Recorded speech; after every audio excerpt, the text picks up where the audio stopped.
Selamat pagi Bapak Ibu dan anak-anak semuanya. Apa kabarnya hari ini? Semoga kita semua dalam keadaan yang baik. Hari ini kita akan mengadakan ibadah doa syafaat untuk persiapan PTS. Bersyukur jika hari ini kita bisa beribadah kembali, dan hal ini terjadi semata-mata karena kasih dan kemurahan Tuhan. Kita patut bersyukur kepadanya sebab anugerah dan rahmat Tuhan senantiasa berlimpah. Marilah kita ungkapkan rasa syukur atas kebaikan Tuhan melalui puji-pujian. Marilah anak-anak dan Bapak Ibu semuanya kita bangkit berdiri dan memuji Tuhan dengan lagu syukur padamu ya Allah.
Mari Bapak Ibu dan anak-anak semuanya, sebelum kita mengawali ibadah pada pagi hari ini, kita berdoa. Tuhan, terima kasih karena Engkau telah melindungi kami, menyertai kami, sehingga sekarang kami dapat bersama-sama berkumpul untuk melakukan ibadah. Bapa, sertai ibadah ini dari awal hingga akhir, sehingga ibadah ini dapat berjalan dengan baik. Biarlah segala sesuatu hanya terjadi sesuai kehendak-Mu saja. Bapa, dengarkanlah doa kami di dalam nama Tuhan Yesus Kristus. Bapak Ibu dan anak-anak semuanya, setiap orang mempunyai hati yang mampu menggerakkan dirinya untuk melakukan kebaikan kepada sesama. Tentu hati yang dimaksud bukan hati secara arti biologis atau organ tubuh manusia, melainkan suatu perasaan batin yang ada dalam diri manusia. Perasaan batin itulah sejatinya anugerah Tuhan kepada kita yang harus kita kelola. Tuhan memberikan kita hati supaya mampu menimbang dan memutuskan setiap pilihan di dalam hidup kita, tentunya seturut dengan kehendak Tuhan. Tuhan pun juga memberikan hati supaya kita dapat menjadi berkat bagi sesama. Hari ini kita mau belajar tentang hati yang berbagi. Firman Tuhan hari ini ingin mengajak kita melakukan perbuatan baik yang didasari oleh kemurahan hati. Firman Tuhan dalam Amsal 3 ayat 27 mendasari perenungan hari ini. Janganlah menahan kebaikan daripada orang-orang yang berhak menerimanya, padahal engkau mampu melakukannya. Untuk merenungkan hal tersebut, kita mau bersama-sama mendengarkan kesaksian hidup dari seorang pendeta yang pernah menjadi pasien COVID-19. Setelah sembuh, beliau tergerak hatinya untuk menolong orang lain. Bagaimana ia berjuang melawan virus corona di dalam tubuhnya, apa yang ia bagikan kepada orang lain, dan apa yang ia rasakan ketika dirinya bisa menolong hidup orang lain. Mari bersama-sama kita saksikan kisahnya. Saya mengucapkan Salam Alaikum untuk anak-anak kami kelas 7, 8, dan 9, dan juga Bapak Ibu Guru, karyawan SMP BPK Penabur Tasikmalaya. Harapan kita semua adalah kita tetap dalam pemeliharaan Tuhan sampai saat ini. sebelum kita mendengarkan renungan dan juga kesaksian dari Bapak Pendeta Jadi Otniel, kita bersatu dalam doa. Terima kasih ya Tuhan atas kasih-Mu di dalam hidup kami sampai saat ini. Sebelum kami mendengarkan firman-Mu dan kesaksian dari Bapak Pendeta Jadi Otniel, supaya Tuhan yang akan menolong memelihara kami, sehingga kami bisa mengerti apa yang Tuhan inginkan melalui firman dan kesaksian pada saat ini. Pelihara kami ya Tuhan, tuntun kami melalui kuasa Roh Kudus-Mu, supaya hidup kami tidak sia-sia, tetapi kami mau hidup berbagi kepada sesama kami, terutama yang membutuhkan pertolongan. Inilah doa kami ya Tuhan, dan menyerahkan renungan dan kesaksian ini hanya di dalam nama Yesus Kristus, Tuhan kami. Amin. Bapak, Ibu, dan anak-anak sekalian, kita akan mendengarkan kesaksian dari Bapak Pendeta Jadi Otniel berikut.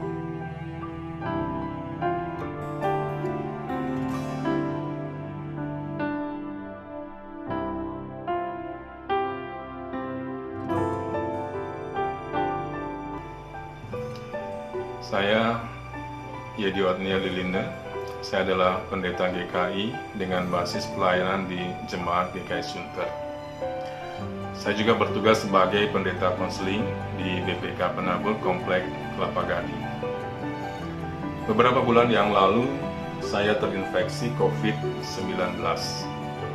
Awalnya, sejak tanggal 19 Maret, saya mengalami demam yang cukup tinggi, sehingga pada tanggal 23 Maret, kami memutuskan untuk ke rumah sakit dan disarankan ke bagian UGD. Di sana dilakukan pemeriksaan darah, pengukuran suhu tubuh, dan juga ronsen paru-paru. Hasil pemeriksaan darah saya cukup baik, tetapi suhu tubuh saya mencapai 39,1. Dan hasil ronsen paru-paru memperlihatkan adanya flek akibat virus pneumonia bronko. Berdasarkan kondisi paru-paru dan suhu tubuh, saya disarankan untuk segera dirawat. Pada malam itu juga saya dirawat di ruang isolasi. Saya dirawat sejak tanggal 23 sampai 25 Maret. Tanggal 25 Maret, saya diizinkan untuk pulang ke rumah. Tetapi sebelumnya, pihak rumah sakit melakukan pemeriksaan swab terhadap saya. Setelah itu, kami pulang. Sesampainya di rumah, kami langsung melakukan isolasi dan karantina mandiri secara ketat. Kebetulan rumah pastori yang kami tempati memungkinkan untuk kami melakukannya. Sejak hari itu, saya tidur di kamar di lantai bawah, sementara istri saya dan keponakan tidur di kamar di lantai atas. Perasaan saya pada saat itu awalnya biasa saja. Memang saya sempat mengalami khawatir ketika saya mendengar berita salah seorang kawan saya meninggal karena COVID-19. Tetapi bukan itu yang membuat saya khawatir.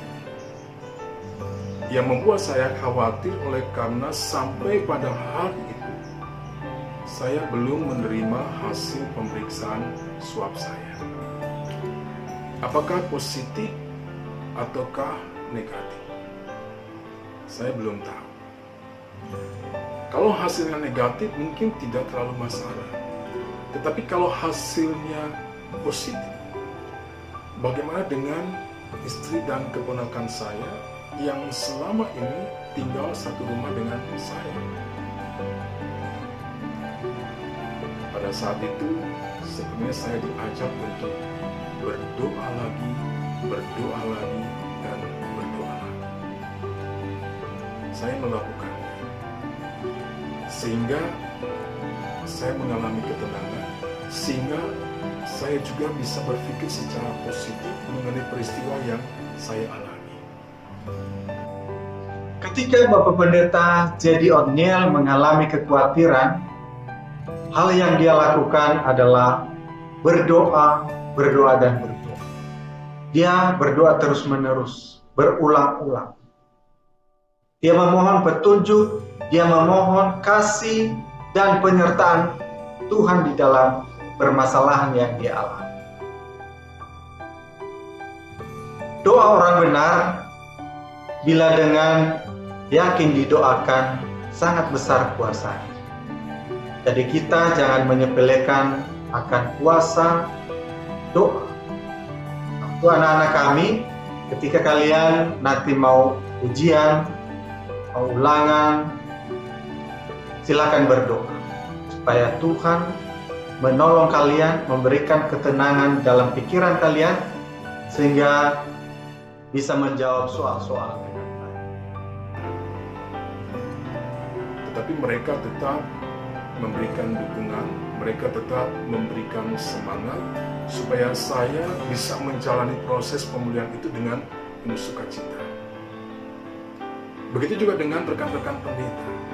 Banyak yang memberikan dukungan, banyak yang memberikan semangat untuk kesembuhan saya. Namun pada saat itu, kami juga sempat mengalami hal yang tidak menyenangkan. Ketika ada seorang rekan yang ingin mengantarkan minuman obatnya ke rumah kami, tetapi dia tidak tahu rumah kami, maka pada saat itu istri saya mencoba untuk meminta bantuan seseorang yang diharapkan bisa membantu kami.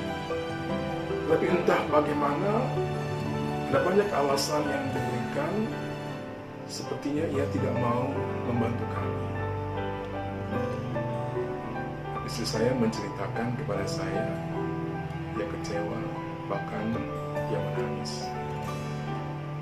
Pada saat itu saya hanya bisa mengatakan, ya sudahlah, tidak usah terlalu dipikirkan. Pasti ada orang lain yang baik, yang bisa dan mau membantu kita. Dan memang ada banyak orang yang membantu kami. Ada orang-orang yang mengiringi kami makanan setiap hari. Ada orang-orang yang mengiringi kami obat-obatan yang kami butuhkan. Sehingga kami pun harus bisa membatasinya. Kami bersyukur Tuhan memperhatikan kami, sehingga kami mengalami kebaikan Tuhan. Untuk proses pemulihan itu sendiri boleh dikatakan memakan waktu lebih kurang 2 bulan. Dan dalam waktu lebih kurang 2 bulan itu sudah dilakukan 3 kali pemeriksaan swab. Swab yang pertama hasilnya positif, swab yang kedua dan yang ketiga hasilnya negatif. Dengan hasil 2 kali negatif berturut-turut, maka saya bisa dikatakan sembuh. Dan setelah sembuh, saya melakukan donor plasma darah. Sampai saat ini saya sudah melakukannya 4 kali. Dan manfaatnya bagi saya sama seperti kalau saya melakukan donor darah. Sedangkan manfaatnya bagi orang-orang yang terinfeksi COVID-19, mereka seperti menerima antibodi dan memilikinya untuk mereka bisa melawan virus yang ada dalam tubuh mereka untuk proses kesembuhan dan pemulihannya. Dan boleh dikata saya senang sekali. Saya senang sekali bisa melakukan donor plasma darah itu. Bahkan saya menaruh harapan besar bahwa melalui donor plasma darah itu orang-orang yang terinfeksi COVID-19 dapat disembuhkan dan dipulihkan kesehatannya. Lalu apa yang Tuhan mau katakan atau Tuhan mau sampaikan kepada saya atau kepada kita? Bagi saya, setiap peristiwa di dalam hidup itu pasti ada hikmatnya. Melalui pengalaman yang terjadi pada diri saya, sepertinya saya diajak, maukah kamu menolong sesamamu? Maukah kamu berbagi kesembuhan dengan orang-orang yang terinfeksi COVID-19? Maukah kamu berbagi kehidupan dengan mereka? Sehingga kesembuhan itu tidak hanya sekedar menjadi milik saya, tetapi kesembuhan itu juga bisa diberikan dan menjadi milik orang-orang yang terinfeksi COVID-19. Oleh sebab itu, saya sangat bersyukur sekali. Saya bersyukur karena saya mengalami dan terinfeksi COVID-19. Saya mengalami dan menerima anugerah atau kasih karunia Tuhan sehingga saya sembuh. Saya bersyukur sekali karena saya diajak untuk berbagi kesembuhan, berbagi kehidupan dengan sesama, khususnya mereka yang terinfeksi COVID-19. Atau dengan perkataan lain, saya diajak untuk supaya kesembuhan itu tidak hanya berhenti pada diri saya, tetapi diteruskan kepada orang-orang yang terinfeksi COVID-19 sehingga mereka sembuh dan mereka bisa menikmati hidup yang adalah anugerah Tuhan. Oleh sebab itu, melalui pengalaman ini saya ingin mengajak kita semua, baik anak-anak maupun orang dewasa, siswa-siswi, para karyawan, para penara didik, untuk memperhatikan apa yang menjadi himbauan pemerintah yang juga mungkin dilakukan oleh sekolah-sekolah kita, yaitu social distancing dan mengenakan masker ketika kita berada di luar rumah. Sebab dengan melakukan social distancing, dengan kita mengenakan masker, sebenarnya kita bukan hanya sekedar diajak untuk menyelamatkan diri kita, tetapi kita juga diajak untuk melindungi sesama dari ancaman COVID-19. Melakukan social distancing, mengenakan masker adalah wujud nyata solidaritas kita dan cinta kasih kita kepada sesama. Oleh karena itu, kenakanlah masker. Salam sehat untuk kita semua.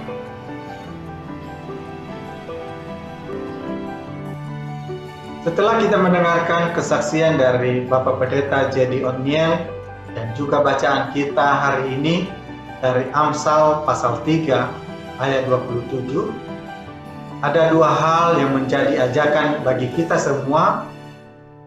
Yang pertama adalah memaknai sesuatu peristiwa secara bijaksana. Pada saat kita mengalami pergumulan yang berat, pada saat kita mengalami sesuatu yang menyulitkan kita dalam hidup ini, kita tidak boleh salah di dalam meresponnya. Tapi mari kita minta petunjuk, mari kita minta pertolongan dari Tuhan.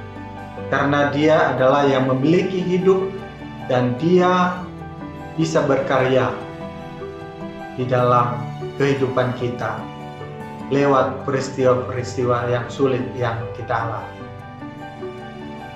Bapak Pendeta tadi, dia memohon, dia meminta pertolongan kepada Tuhan. Hal yang kedua adalah jadikan tindakan kebaikan sebagai gaya hidup. Sesuai dengan bacaan kita tadi dari Amsal pasal 3 ayat 27, kita diajak supaya kita jangan menahan kebaikan terhadap orang-orang yang berhak menerimanya. Setiap orang menerima kebaikan dari Tuhan. Atau dengan kata lain, Tuhan menginginkan kita untuk menyatakan kebaikan kepada sesama kita, sehingga karya-karya Tuhan menjadi nyata di dalam kehidupan kita dan diteruskan kepada sesama kita. Kita hanya sebagai alat, karena Tuhan yang berkarya, Tuhan yang memiliki kasih karunia. Seperti yang dialami oleh Bapak Pendeta tadi, ketika dia sudah sembuh, maka hal yang dia lakukan adalah melakukan donor plasma. Dia menolong orang-orang yang terpapar COVID-19 supaya mereka cepat sembuh, cepat pulih dari sakit penyakit yang mereka alami. Kita sebagai siswa mungkin hal sederhana yang perlu kita lakukan sebagai bentuk tindakan mewujudkan kebaikan pada sesama adalah mengikuti himbauan pemerintah pada masa-masa pandemi ini. Jaga jarak, pakai masker, cuci tangan secara rutin, sehingga menjaga diri kita dan juga menjaga sesama kita. Itu yang dikatakan oleh Bapak Pendeta tadi sebagai solidaritas dan bukti cinta kasih kepada sesama. Jangan mengajak teman kalian untuk melakukan kecurangan, bisa pada saat ujian, ulangan. Karena ketika kalian mengajak dia untuk melakukan kecurangan, kalian sudah mengajak dia ke arah atau ke jalan yang salah, yang tidak berkenan kepada Tuhan. Jadilah orang-orang yang memiliki hati yang berbagi kepada sesama sebagai wujud kasih karunia Allah di dalam hidup kita. Tuhan memberkati.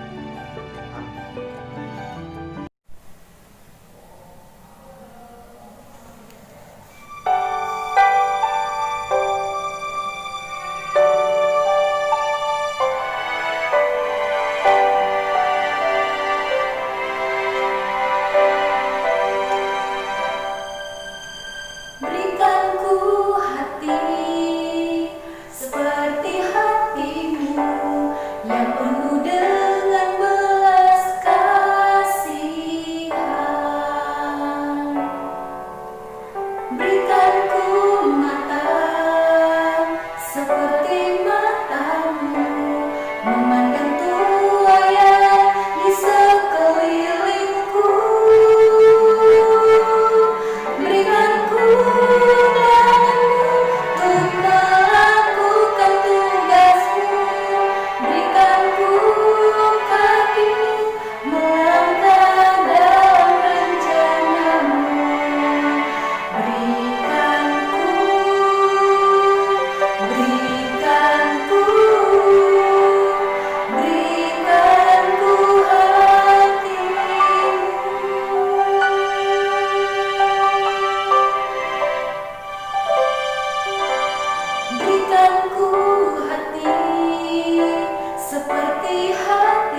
kita masuk dalam doa syafaat, mari kita berdoa. Kami bersyukur kepadamu Tuhan atas firman-Mu dan juga kesaksian dari hamba-Mu, Pendeta Jadi Otniel yang telah kami dengarkan. Pakailah kami supaya kami menjadi orang-orang yang memiliki hati untuk berbagi kepada sesama kami, terutama orang-orang yang membutuhkan pertolongan. Kami berdoa untuk seluruh siswa-siswi SMP BPK Penabur Tasikmalaya, di dalam kehidupan mereka sehari-hari, di dalam aktivitas mereka, supaya Tuhan sertai dan lindungi mereka. Di dalam mempersiapkan diri mengikuti penilaian tengah semester yang akan dimulai pada hari Senin yang akan datang. Supaya Tuhan yang memberikan hikmat, memberikan pintaran, supaya mereka bisa secara maksimal mempersiapkan diri dan pada saatnya nanti bisa menjawab soal-soal dengan baik. Ya Tuhan, kami berdoa juga untuk guru karyawan SMP BPK Penabur Tasikmalaya, supaya Tuhan yang menyertai mereka, melindungi dan memberikan kesehatan, sehingga mereka bisa secara maksimal memberikan yang terbaik di dalam tugas dan tanggung jawab mereka.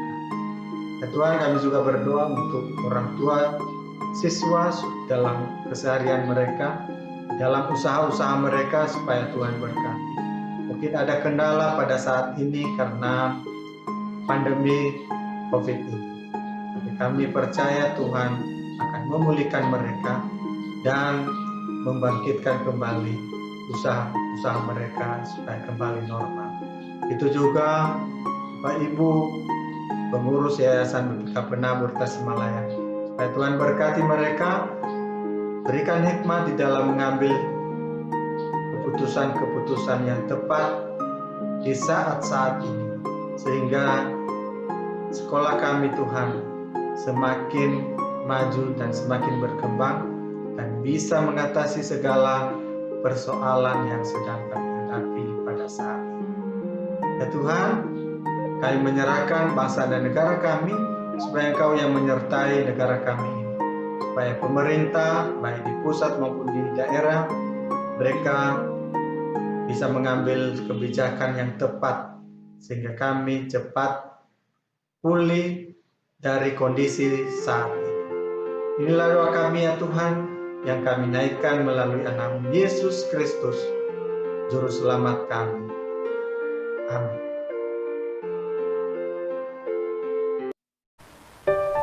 Bapak, Ibu, dan anak-anak semuanya, jika kita mau menyediakan diri untuk berbagi, Tuhan pasti akan membimbing dan memegang tangan kita di sepanjang jalan kehidupan. Ia selalu menopang dan memberikan hikmat untuk kita terus bertumbuh dan berbuah, asalkan kita mau setia tinggal di dalam Tuhan. Marilah Bapak, Ibu, dan anak-anak semuanya, kita memuji Tuhan dengan lagu Tinggallah Dalam Yesus. Yesus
anak-anak kami sekalian, mari kita akhiri ibadah ini dengan menerima berkat Tuhan.